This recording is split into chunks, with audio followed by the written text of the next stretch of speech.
Quédate en la 91.7. Ya viene la entrevista de Vos Sabés.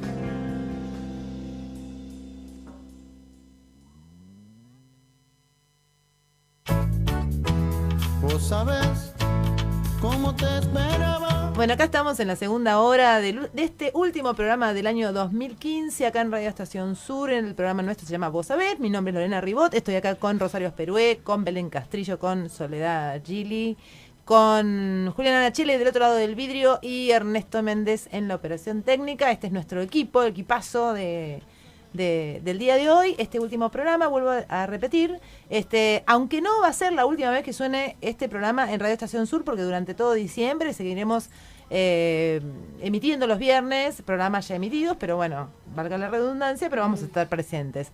Así que acá estábamos escuchando testimonios de madres que habían llegado a la maternidad con dificultad, una a través de la adopción y la otra a través de una fertilización asistida. Sí, y ahí estamos, ¿no? Porque el tema de la dificultad para quedar embarazada, ¿no? Que es otro tema muy importante. Muy importante. Y que nos da como una cosa de que es cada vez más. Sí, sobre todo, bueno, lo hemos tratado de hecho los proyectos de ley y las leyes que después a lo largo de estos años que después se sancionaron de fertilización asistida, que tienen que ver con que la problemática para quedar embarazada está muy vinculada a una clase media mucha que está vinculada también al estudio universitario, digamos, hay una cosa ahí que no se termina de explicar bien, pero bueno, hay algunos indicios que hemos estado abordando en estos programas, y hoy tenemos un invitado especial que le vamos a preguntar de todo, pero también le vamos a preguntar sobre este tema, que es Fernando Daverio. Bienvenido. Hola, ¿qué tal? Acá gracias. Tienen hinchada, sí, es el rockstar del parto respetado. Sí. Esto es impresionante. ¿Te das cuenta? Vos solo generás esto. ¿Qué hace, Fer? Bien, acá andamos. Acá andamos. Por suerte estás acá porque hay un feriado y no tenés que estar atendiendo. Hoy día de trabajo, consultorio. Pero... Así que bueno, por suerte te tuvimos, porque este año no te tuvimos.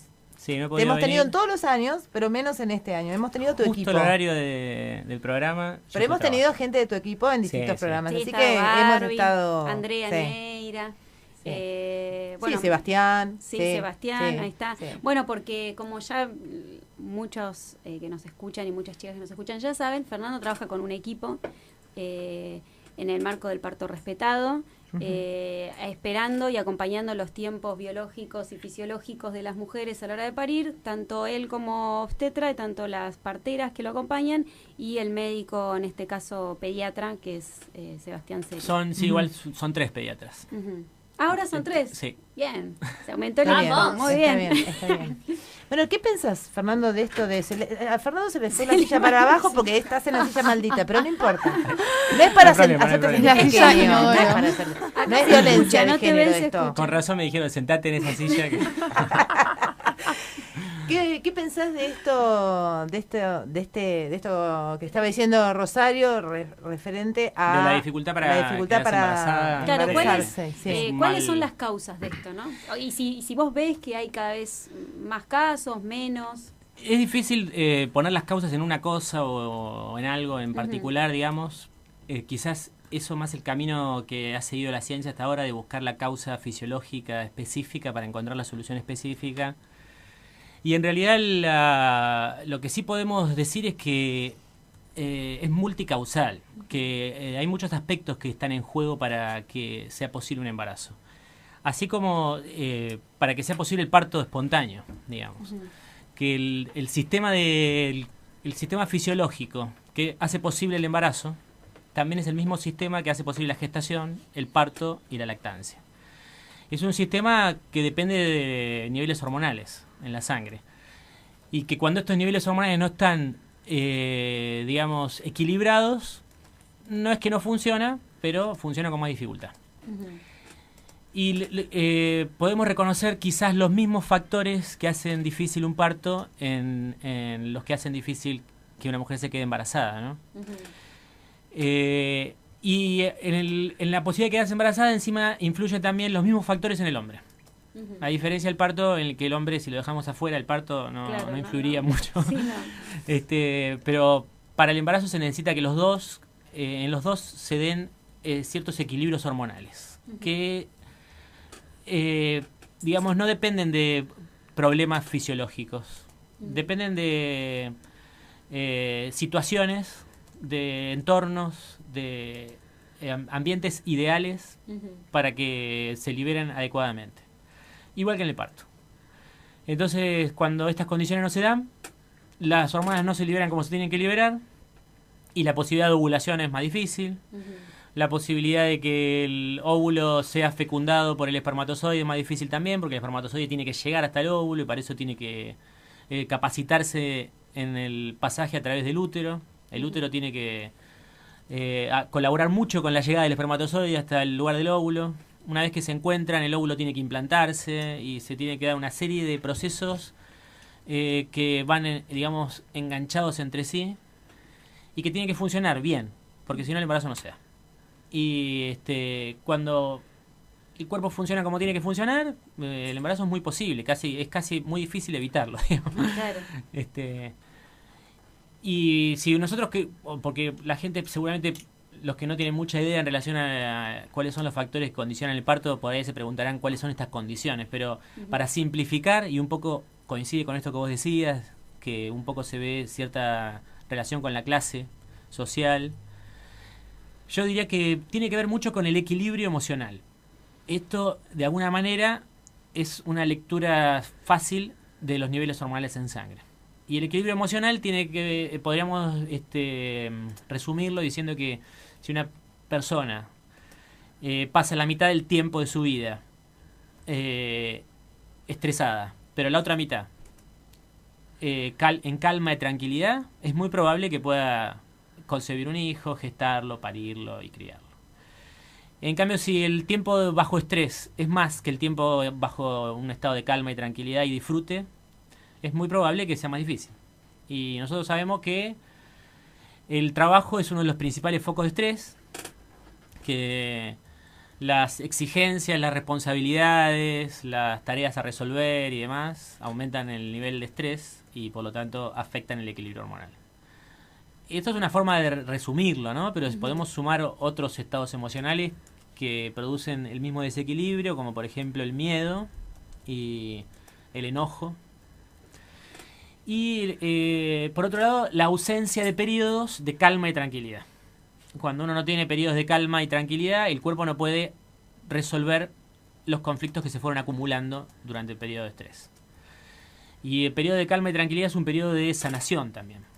Y el cuerpo repara células muertas, resuelve lesiones arteriales. Las vacaciones. Exacto. Las vacaciones, no tener responsabilidades. Eso es, digamos, no se puede no tener responsabilidades. Pero sí necesariamente tenemos que buscar un periodo del día que compense la inmensidad de responsabilidades que asumimos, a veces algunas que no podemos cumplir, o muchas que no podemos cumplir, y que están en nuestra cabeza dando vuelta. Sí, o también podemos poner en perspectiva cuál es el grado de significación que yo le doy a esas cosas. Porque yo puedo trabajar mucho tiempo, porque concretamente supuesto, me demandan eso para juntar una plata por mes, pero en algún momento cuando termino de trabajar, realmente terminar de trabajar en la cabeza, es decir, que la cabeza no siga funcionando. Y yo creo que la palabra mágica me parece que es disfrutar y placer. Son dos palabras que además están prohibidas. Últimamente están como muy cuestionadas. Placer y el periodo de ocio es un término como malo. Claro, está Digamos cuestionado porque no... El ocio pareciera ser como una conducta inadecuada. Claro, eso es un vago. Es improductivo, eso es verdad que es improductivo, pero no necesariamente hay que producir para ser feliz, digamos. Y eso es una demanda del mercado, quizás. Quizás nosotros asumimos eso como lo que está bien, y lo que no es eso está mal. Pero en realidad el ocio es muy saludable. De hecho, hacer cosas que disfrutamos, y esto que vos decís es muy importante, es uno de los primeros consejos que les doy a las parejas que me vienen a ver para que sigamos su embarazo. Y es que si el trabajo es un trabajo estresante, que la mayoría lo son, excepto que uno haga algo que le disfrute plenamente y que no tenga exigencia de tiempo y demás, pero en general eso no se da, uno tiene que trabajar igual. Pero no es malo eso. Lo importante es que después se pueda ocupar otras cosas y que no siga llevándose el trabajo a la casa, porque si vos todas las preocupaciones generadas en tu trabajo las trasladás a tu hogar y después te vas a dormir con esas preocupaciones y te despertás en la noche varias veces pensando en eso y después te levantás con esas preocupaciones, es como si estuvieras trabajando todo el tiempo. en realidad no son 8 horas que trabajás las 24 horas. Y si consideramos que tu trabajo es un trabajo estresante, estás bajo estrés permanente. Claro. Y eso, tarde o temprano, genera problemas en la salud. Y eso, en el caso vos lo vinculás a los problemas para quedar embarazada. Y Totalmente, es lo también dijiste a mismo. los problemas para parir, ¿no? Para parir, igual, porque el cuerpo necesita un equilibrio hormonal para que, para digamos, en estos, para que se entienda mejor, estos estados opuestos, el estrés por un lado, podemos poner el miedo, el enojo, la preocupación mental o la actividad cortical, que es todo más o menos lo mismo en cuanto al estado hormonal, ¿sí? La ansiedad. Y por el otro lado, la calma, la tranquilidad, el disfrute, ¿no? Hacer algo que te gusta, el placer y la sexualidad, le podemos incluir todo, el contacto con las personas también, los vínculos sociales, siempre que sean placenteros, estarían de ese mismo lado. Y si nosotros dividimos en dos los estados en los que puede estar una persona, digamos, sabemos que en cada uno de estos estados pasan cosas distintas, ¿no? El sistema reproductivo, desde el deseo inicial, la sexualidad, la relación sexual, digamos, la concepción, la gestación y el parto y la lactancia, todos son sistemas que están gobernados por el sistema hormonal de la calma y la tranquilidad. Y si nosotros estamos todo el tiempo en estrés, no tenemos momentos de calma y tranquilidad, por lo cual no liberamos las hormonas necesarias para poder hacer todas estas cosas. Entre otras, porque el cuerpo hace otras cosas más también en esos periodos. Reserva energía, como te dije, reemplaza las células muertas, repara tejidos. Y esas cosas no se hacen tan bien. Se hacen, pero más o menos. El cuerpo las va haciendo, como puede. Y una de esas cosas es parir. Entonces, una mujer estresada probablemente no puede parir fácil. Puede parir, pero el porcentaje de partos vaginales espontáneos es mucho menor. Y a medida que aumenta el estrés, menor, hasta que se hace imposible parir, digamos. Y así lo mismo para concebir. Inducción y cesárea. Claro. Sí, lo que pasa es que, bueno, pero eso es una corrección necesaria para poder lograr que un bebé nazca, porque las condiciones no se dan. Entonces, como no se dan, así me haces, entonces podemos hacer el mismo paralelismo, porque en este caso, bueno, para parir, inducción y cesárea. En este caso de que la mujer no puede lograr parir. No esté en el marco de su sistema de tranquilidad y placer. Ahora, para quedar embarazada, insisto con esto, la ciencia también te da una batería de cuestiones que podés elegir, porque los niveles, cuando vas a por qué no puedo concebir y voy a hacerme un estudio, me va a dar mal algún nivel de algo. Probablemente, lo que pasa es que es difícil medir eso porque nosotros no podemos medir el nivel de oxitocina que liberás durante todo el día, que es lo que finalmente va a ser imposible que te quedes embarazada. Lo que podemos medir es si tenés una falla hormonal grave. Y probablemente no la tengas. Hay un gran porcentaje de mujeres que no pueden quedarse embarazadas y donde no se encuentra un problema orgánico.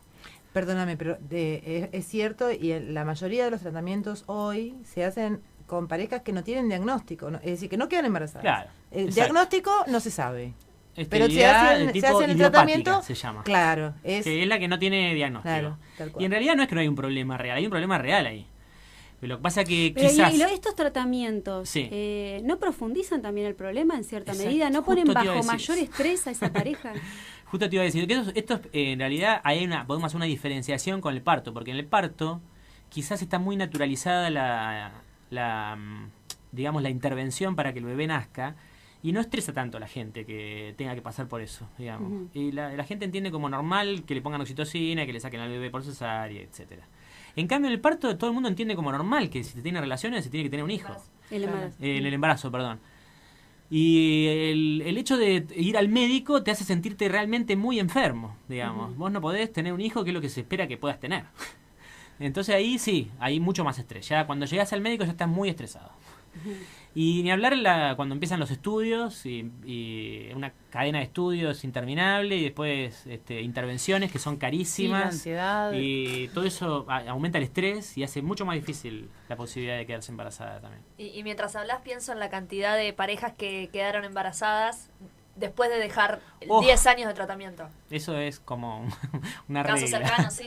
Sí, hay muchos casos. Estaría bueno, yo pienso a veces, cuando pienso en eso también, pienso que estaría muy bueno que las mujeres decidan antes buscar un hijo, no a los 37 años.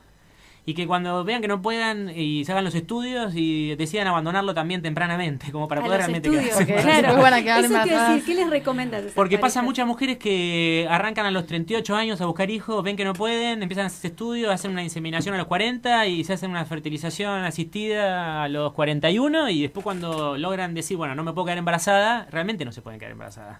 Pero ahí hay un problema que tiene que ver con la edad. Claro. Entonces, quizás si lo hubieran hecho antes, hay muchas mujeres que abandonan la búsqueda o adoptan un hijo, muchas, y al adoptar un hijo, ya esa carga que la sociedad le impuso de que tiene que tenerlo, se va de encima y empiezan a quedarse embarazadas. Y Igual- pueden tener 1 o 2 hijos después de haber adoptado uno, con la dificultad que es Igual- adoptar, ¿no? Hay un caso, yo conozco un caso de una mujer que generalmente está muy estresada, está muy presionada por la cantidad de trabajos que tiene, siempre llega tarde a todos lados y quedó embarazada igual. Sí. Escuchá. Y luego, hace 2 años, con otro hijo Con otro de niño. Sofía a los 44 y con Ulises a los 46, 47. Y son, bueno, y yo quiero agregar una cosa, porque son, digamos, como extremos, ¿no? Lo de 24 y lo de 46. Pero además, ahora va a ser padre otra vez a los 50. Claro, exactamente. Y O se sea están, que sigo la línea de la reproducción. se están enterando todos en este momento que estoy esperando un tercero. No te puedo creer. El número No te 3. puedo creer. ¡No! Trae champán, trae champán. Yo les dije, estábamos ahí. Esto es mucho, no. ¿Por qué no nos dijiste? ¿Lo están grabando? Bueno, porque Escúchame, socia, ¿cómo no me dijiste? te estoy diciendo, la verdad, es más, hay algunas amigas acá, una me está mandando un WhatsApp que le dije escuchen el programa y están escuchando el programa. Ay, pero bueno. Bueno. Pareciendo No a un saben. programa de Real, se está pareciendo esto. Se está pareciendo. O sea, Arde, arde. Todavía no saben Arde ni el mis favero. padres, solamente saben todos los oyentes. ¡Mirá, Vos aplausos, vamos! Muy bueno esto, bueno. yo Bueno, me voy, ya Fito está. lo dije, ahí está. Qué grande. Sí. Vos sabés cómo es esto. ¿Viste? Claro. ¿Cómo te esperaba? Sí, acá. Bueno, para la audiencia que estaba escuchando esto fue hace casi 2 años, Sí. acá en este mismo estudio, yo, Lorena Ribot, le estaba haciendo una entrevista a Fito Aguirre, es el marido de Rosario, y Rosario estaba haciéndole una entrevista en el piso a mi marido que estaba acá, Ricardo Sí. Angelucci. Estábamos haciendo las entrevistas a los maridos. Y estaba además, porque estábamos hablando de la paternidad Claro, estaba en Mumi, distintos claro, lugares. el hijo Estaba más el hijo grande mayor de Mumi, de que fue Fito. de Fito, que se llama Mumi, que fue padre a los 22 o 23 años. Sí. Y estaba Matías Greco, que es el autor de Nuestra Cortina, que también fue padre joven. Entonces estábamos hablando de la paternidad. Y acá me enchufaste, me tiraste que estabas embarazada. Sí, la verdad que ahí, ¿Cómo fue? Si en estabas esta tan pareja, estresada, siempre los estás niveles de estresada. estrés de esa ecuación. ¿Qué pasó? Ahí No, falló, puede no, yo, fallar. si querés te puedo dar una No opinión. es en realidad, anticonceptiva el estrés. en realidad no es matemática, porque si el cuerpo fuera matemática sería tan fácil resolver todos estos conflictos, digamos. Claro. Esto, lo que nosotros sabemos, por ejemplo, con los partos como son hoy, con el terrible grado de intervención que tienen, la violencia hacia la mujer y el miedo que las mujeres cargan cuando llegan a parir, igual hay mujeres que pueden parir espontáneamente. Bueno, a mí igual sí me costó parir. Fernando fue testigo, mi obstetra. Pero esto ¿por qué pasa, digamos? Porque en realidad no es que porque no se liberan las hormonas en forma adecuada es imposible el parto. Es menos probable. Y es menos probable la concepción también. Pero no quiere decir que no pase. De hecho, cuando las condiciones se mejoran al máximo nivel posible, por lo menos esperable según los criterios que nosotros tenemos en cuenta, vemos que el porcentaje de partos es altísimo. El porcentaje de partos espontáneos llega al 90%. Sí, yo quiero contar algo acá cortito nada más. Es una experiencia medio autorreferencial, ¿no? Pero bueno, la cuento. Tiene que ver con que acá yo, la abanderada del parto respetado, llegué a la semana 41 y fui a rogarle a Fernando Averio que me haga una inducción porque ya no aguantaba más.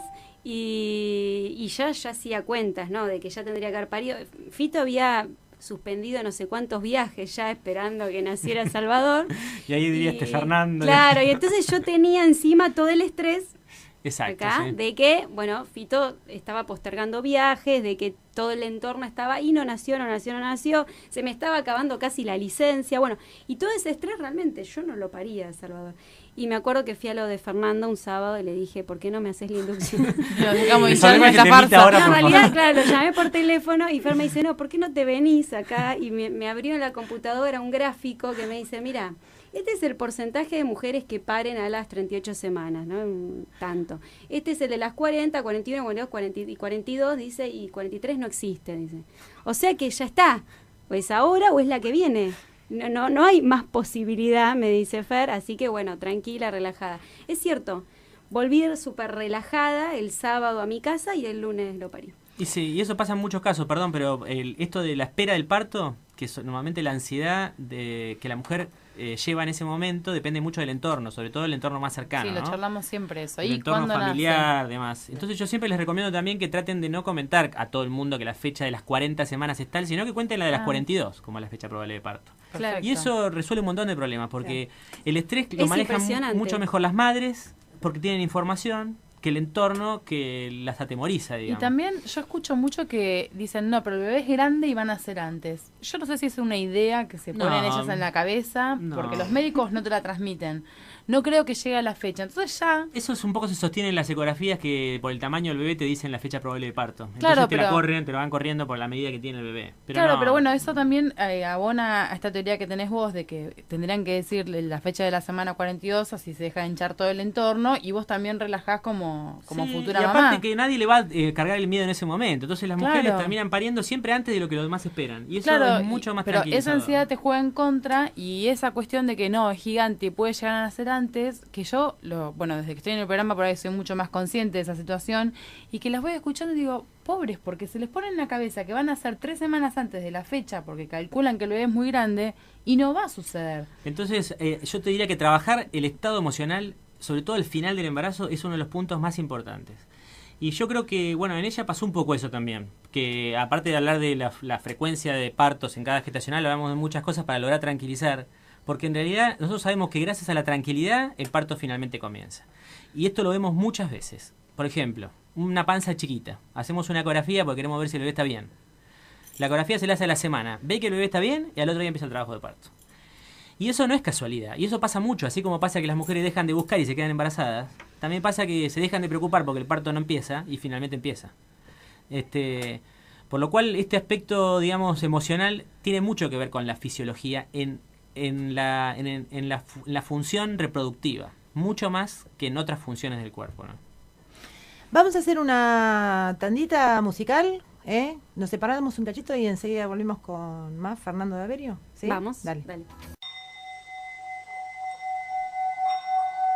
En mi maternidad, donde yo me formé y donde estudié, donde cursé yo obstetricia, había un gran pizarrón en la cátedra de obstetricia de mi maternidad donde decían un gigante, en letras gigantes arriba del pizarrón, primero no hacer daño, y en latín, que es mucho más importante. Y me parece como que después no solo desapareció el aula y el cartel, sino que no se cuidó de la misma manera como en otra época los viejos parteros, que no digo que fueran muchísimo más respetuosos, pero sí por lo menos respetuosos de la fisiología de lo que era un parto normal, y todos los días estaban las parteras también a los pies de las mujeres, y hoy día están mucho más a nivel de los papeles y de la identificación de los niños que controlando lo que es un parto natural, que en mi hospital, si bien es un hospital de altísimo riesgo, de complejidad 9, donde van todas las mamás que tienen cardiopatías, trasplantes renales,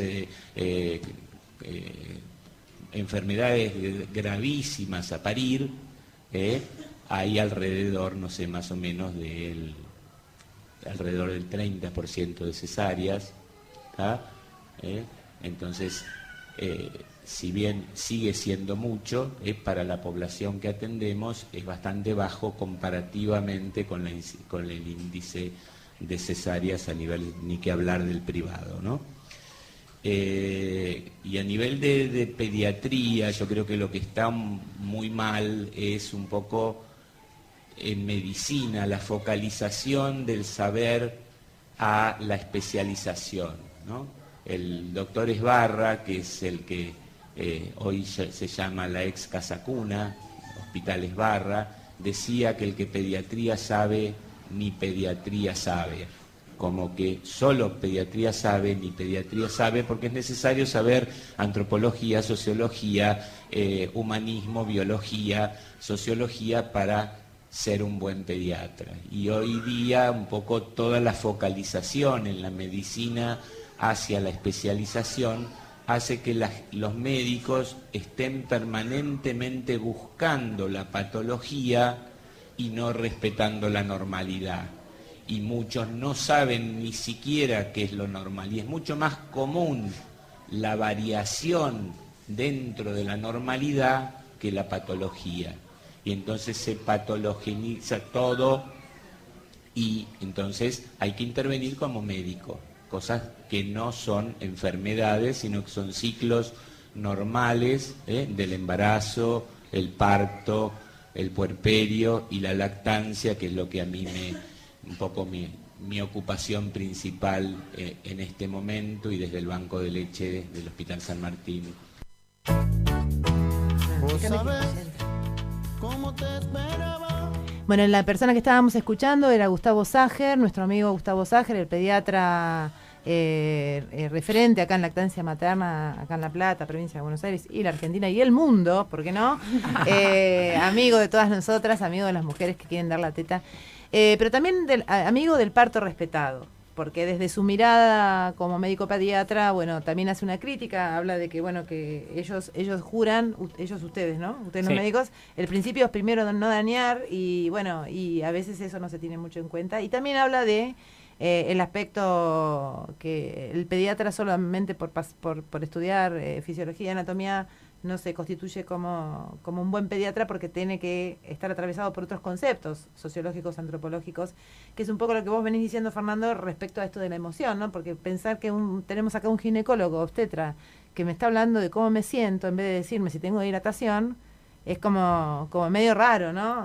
Para la expectativa que una tiene en la búsqueda de una obstetra. Y para el paradigma positivista. Por eso. No, a ver, yo creo que por eso también, pero es una hipótesis, yo entiendo que es multicausal este problema de algunas parejas para concebir, pero también cuando está vinculado a parejas que son universitarias, lo entiendo también porque el universitario tiene una cabeza muy positivista, ¿no? Sí. Y en realidad la formación del médico y otros profesionales también, ¿no? Uh-huh. Pero el médico es lo más grave, porque en realidad la formación del médico es muy biotécnica y no tiene en cuenta a la persona como tal. Es difícil que un médico pueda ser buen médico si no tiene en cuenta conceptos de todas estas áreas que estaba recién enumerando Gustavo y que comentaba. Porque, sobre todo en un área como esta, la obstetricia, y lo mismo que en pediatría, que son áreas donde se atienden personas sanas, que yo siempre eso lo marco, ¿no? Porque hay una gran diferencia entre atender un sano y un enfermo.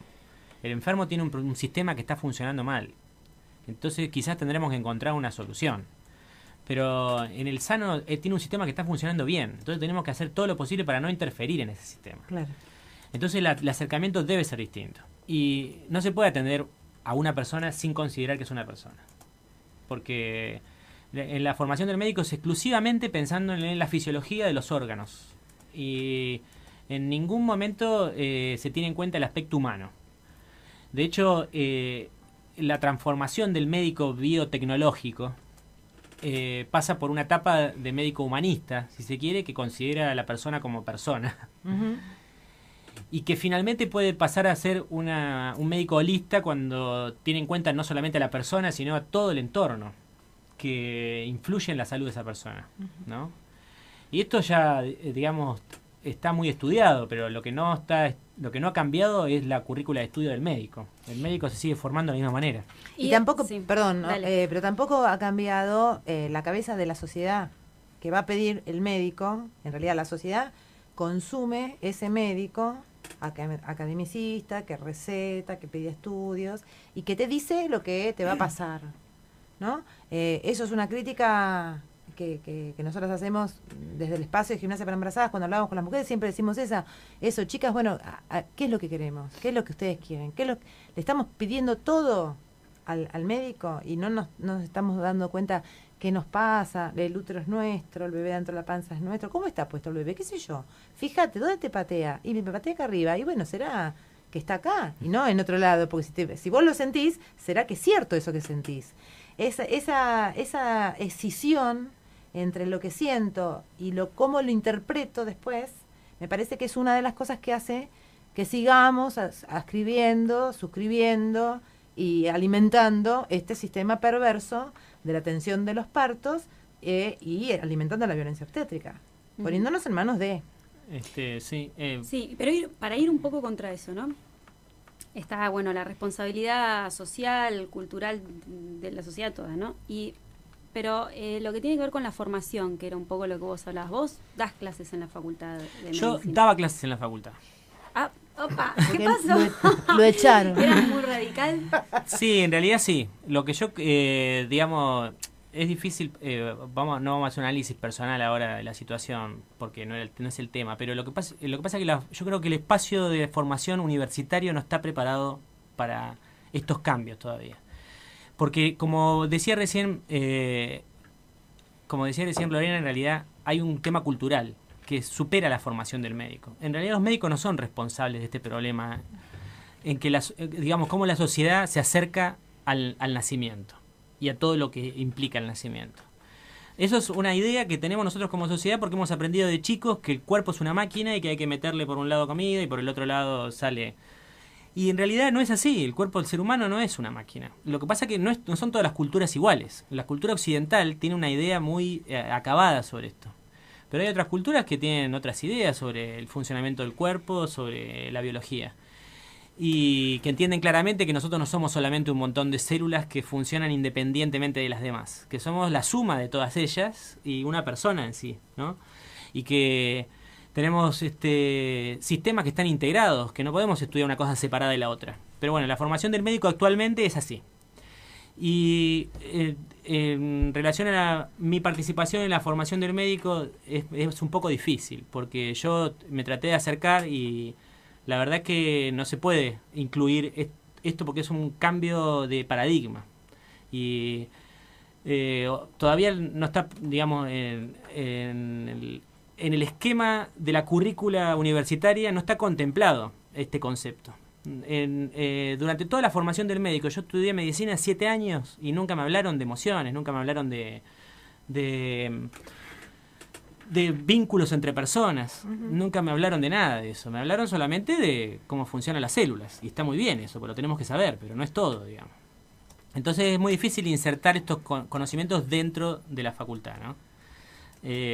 Sin embargo, yo lo que creo es que estamos en una etapa de cambio y hay muchas personas jóvenes que están entendiendo que hay que aprenderlo de otra manera. Y eso para mí es el cambio más importante, porque a partir de que haya más personas que empiecen a darse cuenta que tenemos que ver otras cosas, no nos alcanza con la relación entre moléculas para entender el funcionamiento del cuerpo, esas personas van a empezar a demandar ese aprendizaje. Y quizás ahí es donde podamos aportar más, ¿no? Pero bueno, es una etapa pendiente todavía. Yo estaba pensando, me sale todas mis reflexiones sociológicas, que lo que estás diciendo tiene que ver con la hiperespecialización del conocimiento. Digo, ya no tenemos grandes ingenieros, tenemos el ingeniero civil que sabe hacer tal cosa y cada vez nos convertimos más en expertos de determinados campos cada vez más pequeños. Bueno, en medicina pasa lo mismo. Por eso estaba pensando, pensaba en el médico generalista o el médico de cabecera o del médico del pueblo, que era el médico que conocía, sabía si se te había muerto un tío y podía entender que lo que te pasaba tenía que ver con eso y ahí veía tus emociones.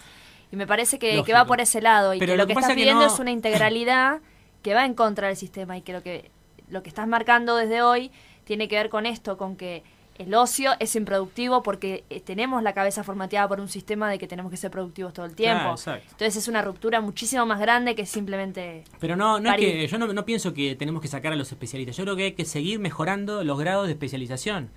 Pero no hay que seguir dándole un mayor valor que a la no especialización, porque en realidad es complementaria.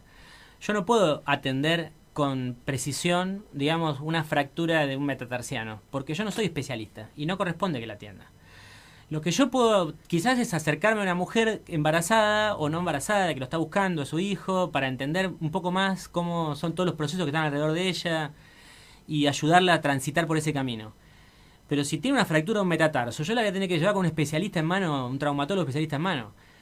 Lo que me parece inadecuado es que nosotros le demos más valor. Eso sí está pasando.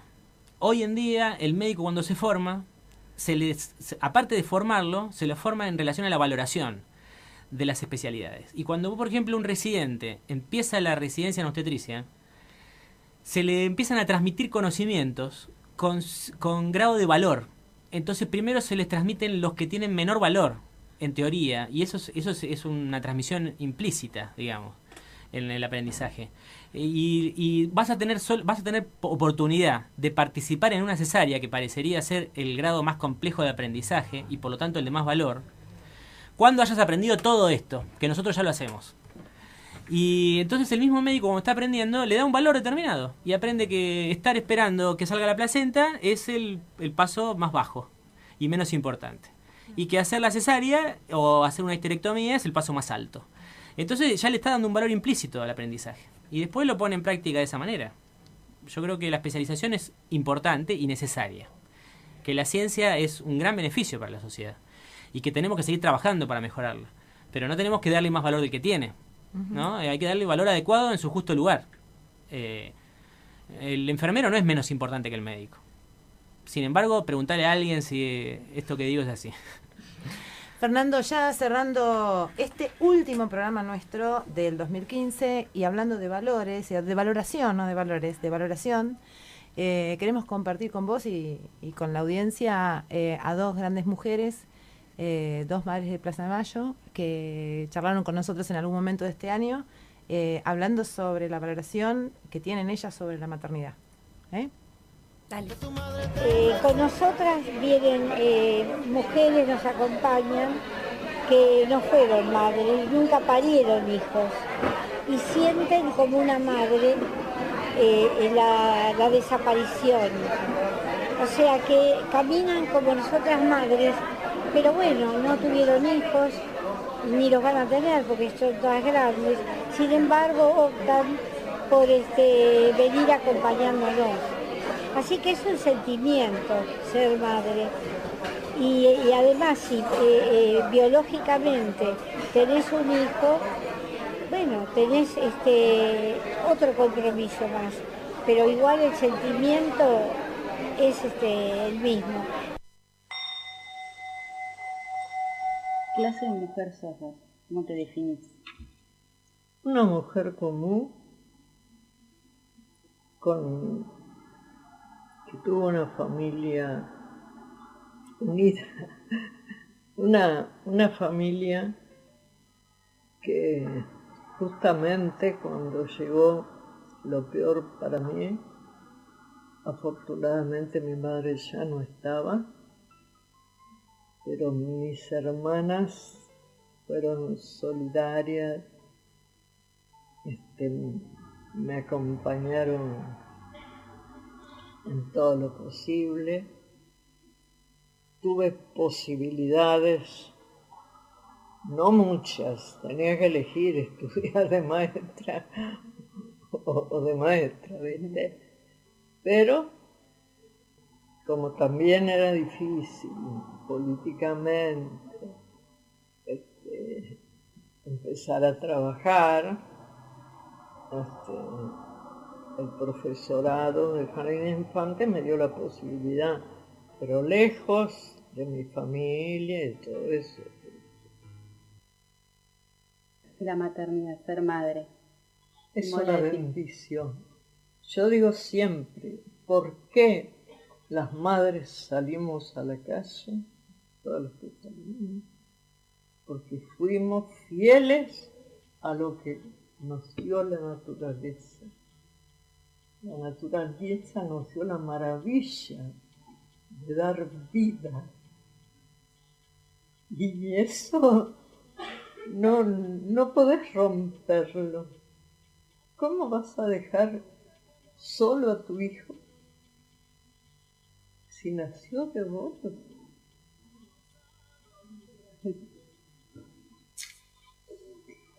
¿Y qué mensaje le darías a otras mujeres?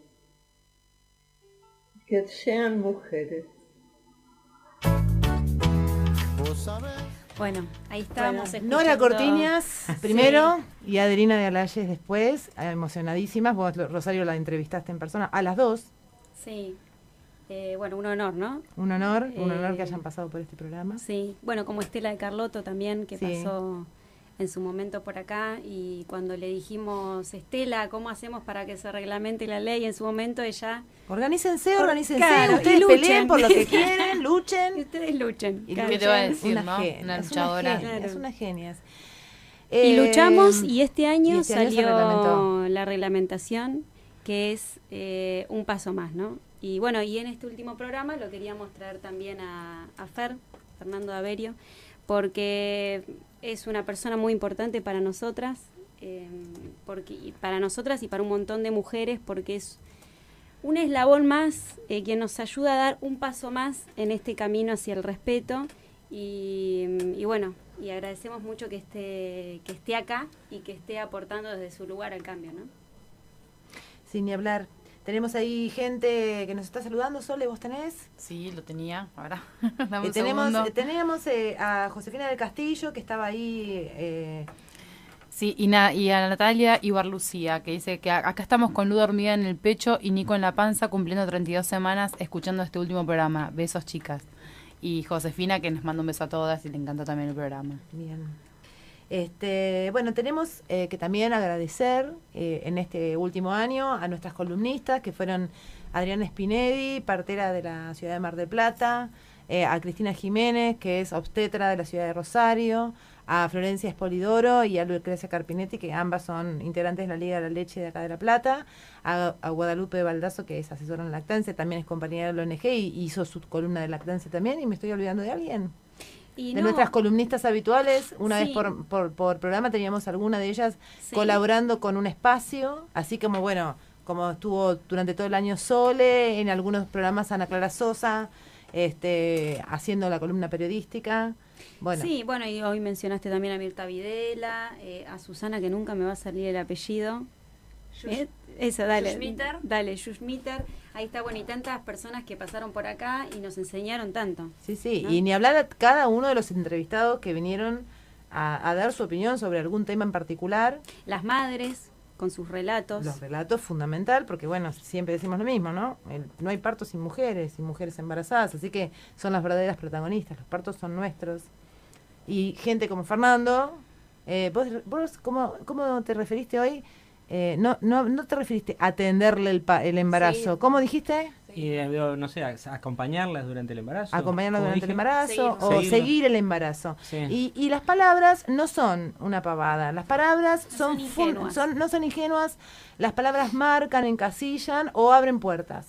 Es decir, pueden ser cárceles o pueden ser grandes cosas que nos permitan abrir las alas y volar y ir por más. Un cambio del lenguaje me parece que también es una de las apuestas de Fer, que me enseñó a pensar no en controles prenatales, sino en cuidados prenatales, y es una apuesta fuerte y muy clara. Bien. Sole, final, reflexión, ya nos vamos.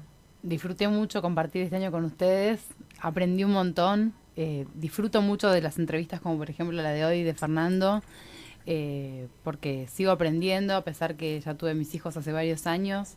Me gustaría volver el tiempo atrás y poder revertir unas cosas que viví en mis propios partos, pero bueno, disfruto poder quizá dar un mínimo granito de arena en mujeres embarazadas, que trato de decirles, espera a tu hijo, no te apures, ¿quién te dijo que porque es grande van a ser antes? Esas cosas que estuvimos charlando acá, la cuestión del estrés, y bueno, agradecerles a ustedes por haberme invitado a participar del programa. Nosotros te agradecemos a vos porque fuiste parte importantísima de cada una de las puestas periodísticas que nos dimos el gusto de tener durante todo el año, que era una asignatura pendiente nuestra. Yo quiero también agradecer a la radio, a Radio Estación Sur, a todos los integrantes del Centro de Cultura y Que Comunicación. mañana hay fiesta. de los 10 10 años de la Radio Estación Sur, que se cumplieron en agosto, pero que bueno, que se festejan mañana, así que está toda la ciudad de La Plata invitada, hay cerveza gratis para todos y todas, que la paga acá el equipo de... Nada, mentira. El equipo de operadores. Mañana tenemos joda, buenísimo, porque la vamos a pasar bárbaro, no, pero de verdad, agradecer a la radio, agradecer a los chicos que nos acompañan como operadores, por más que cambien mucho de camiseta, pero bien porque le ponen onda. Y que nos han acompañado en nuestros proyectos de hacer el programa fuera de la radio y ha sido fundamental su participación y su compromiso. Yo en lo particular también le quiero agradecer a nuestro ex operador Amilcar Burgos, que nos acompañó en un montón de separadores con onda, con buena voluntad, así también como lo hizo Ernesto también en su momento cuando hizo los separadores del programa especial que hicimos con Residuos Urbanos hace un par de años, grabando a las chicas de la ONG en un radioteatro. Bueno, la gente acá labura. Y el señor Nacho Sarachu, que yo sabía que ibas a saltar así. Yo sabía, Nacho. Estaba ahí, saltó y dice, a mí no me nombran. Y a Nacho Sarachu, por supuesto que además se la super fumó ahí en la Cámara de Diputados. Impecable el tipo, el programa impecable, prolijo. Y bueno, ahora te lo agradecemos al aire, Nacho. Ahí está. Bueno, Fer. Bueno, muchas gracias por invitarme. No, ¿qué les voy a decir? Nada, cuando quieran... Cuando quieran tener un hijo, me llaman. Cuando quieran estoy disponible para colaborar. A mí me parece muy importante la tarea que están haciendo, así que les agradezco. Bueno, nos vamos a ir con un clásico, que es un clásico nacional, Nacan Pop, como corresponde. Sí. No sé si les va a gustar, a mí me gusta mucho, creo que me gusta mucho, no solamente me gusta quien lo canta, porque es de mi generación, sino que también me gusta la letra, creo que abre puertas. En este momento que necesitamos abrir puertas y seguir en la lucha, porque de eso no nos vamos a cansar nunca. Ahí está, bueno, gracias. Entonces ahí están. Nos vamos, nos van a seguir escuchando unos viernes más en grabados, pero este es el último vivo del 2015. Gracias por estar siempre ahí. ¿Vos sabés? Hay muchos aspectos que están en juego para que sea posible un embarazo. Así como para que sea posible el parto espontáneo, digamos. Que el sistema fisiológico que hace posible el embarazo también es el mismo sistema que hace posible la gestación, el parto y la lactancia. Es un sistema que depende de niveles hormonales en la sangre. Y que cuando estos niveles hormonales no están, digamos, equilibrados, no es que no funciona, pero funciona con más dificultad. Y podemos reconocer quizás los mismos factores que hacen difícil un parto en los que hacen difícil que una mujer se quede embarazada, ¿no? Y en la posibilidad de quedarse embarazada encima influyen también los mismos factores en el hombre. A diferencia del parto, en el que el hombre, si lo dejamos afuera, el parto no influiría mucho. Sí, no. Pero para el embarazo se necesita que en los dos se den ciertos equilibrios hormonales que digamos no dependen de problemas fisiológicos, dependen de situaciones, de entornos, de ambientes ideales. Muchas chicas que nos escuchan ya saben, Fernando trabaja con un equipo en el marco del parto respetado, esperando y acompañando los tiempos biológicos y fisiológicos de las mujeres a la hora de parir, tanto él como obstetra, y tanto las parteras que lo acompañan, y el médico, en este caso pediatra, que es Sebastián Celis. Igual son 3 pediatras. ¿Ahora son 3? Sí. Bien, se aumentó el equipo. Muy bien. Está bien. Bueno, ¿qué pensás, Fernando, de esto a Fernando se le fue la silla para abajo porque estás en la silla maldita, pero no importa. No es para hacerte sentir pequeño, no es violencia de género esto. Con razón me dijeron, sentate en esa silla. ¿Qué pensás de esto que estaba diciendo Rosario referente a de la dificultad para embarazada? Claro, ¿cuáles son las causas de esto, no? Y si vos ves que hay cada vez más casos, menos. Es difícil poner las causas en una cosa o en algo en particular, digamos. Quizás eso más el camino que ha seguido la ciencia hasta ahora de buscar la causa fisiológica específica para encontrar la solución específica. Y en realidad lo que sí podemos decir es que es multicausal para que se liberen adecuadamente. Igual que en el parto. Entonces, cuando estas condiciones no se dan, las hormonas no se liberan como se tienen que liberar, y la posibilidad de ovulación es más difícil. La posibilidad de que el óvulo sea fecundado por el espermatozoide es más difícil también, porque el espermatozoide tiene que llegar hasta el óvulo y para eso tiene que capacitarse en el pasaje a través del útero. El útero tiene que colaborar mucho con la llegada del espermatozoide hasta el lugar del óvulo. Una vez que se encuentran, el óvulo tiene que implantarse y se tiene que dar una serie de procesos que van, digamos, enganchados entre sí y que tienen que funcionar bien, porque si no el embarazo no se da. Y cuando el cuerpo funciona como tiene que funcionar, el embarazo es muy posible, es casi muy difícil evitarlo, digamos. Claro. Y si nosotros, porque la gente seguramente, los que no tienen mucha idea en relación a cuáles son los factores que condicionan el parto, por ahí se preguntarán cuáles son estas condiciones, pero para simplificar, y un poco coincide con esto que vos decías, que un poco se ve cierta relación con la clase social, yo diría que tiene que ver mucho con el equilibrio emocional. Esto, de alguna manera... Lo hemos tratado ya, hemos tratado de hecho los proyectos de ley y las leyes que después, a lo largo de estos años, que después se sancionaron de fertilización asistida, que tienen que ver con que la problemática para quedar embarazada está muy vinculada a una clase media mucha que está vinculada también al estudio universitario, digamos, hay una cosa ahí que no se termina de explicar bien, pero bueno, hay algunos indicios que hemos estado abordando en estos programas, y hoy tenemos un invitado especial que le vamos a preguntar de todo, pero también le vamos a preguntar sobre este tema, que es Fernando Daverio. Bienvenido. Hola, ¿qué tal? Muchas Acá gracias. tiene hinchada, Sí, tiene hinchada. no, Es el porque rockstar Daverio- del parto respetado.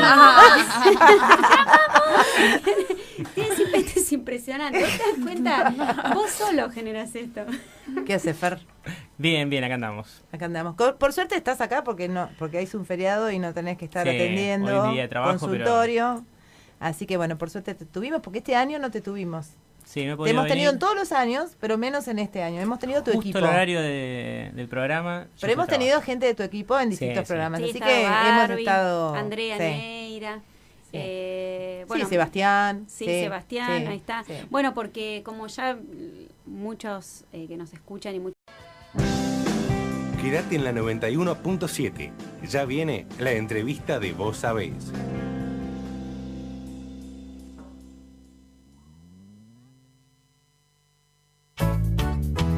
Vos sabés cómo te esperaba. Bueno, acá estamos en la segunda hora de este último programa del año 2015, acá en Radio Estación Sur, en el programa nuestro se llama Vos Sabés. Mi nombre es Lorena Ribot, estoy acá con Rosario Asperué, con Belén Castrillo, con Soledad Gili, con Juliana Chile del otro lado del vidrio y Ernesto Méndez en la operación técnica. Este es nuestro equipo, equipazo del día de hoy. Este último programa, vuelvo a repetir, aunque no va a ser la última vez que suene este programa en Radio Estación Sur, porque durante todo diciembre seguiremos emitiendo los viernes, programas ya emitidos, pero bueno, valga la redundancia, pero vamos a estar presentes. Así que acá estábamos escuchando testimonios de madres que habían llegado a la maternidad con dificultad, una a través de la adopción y la otra a través de una fertilización asistida. Sí, y ahí estamos, ¿no? Porque el tema de la dificultad para quedar embarazada, ¿no? Que es otro tema muy importante. Muy importante. Y que nos da como una cosa de que es cada vez más. Sí, sobre ¿no? todo, bueno,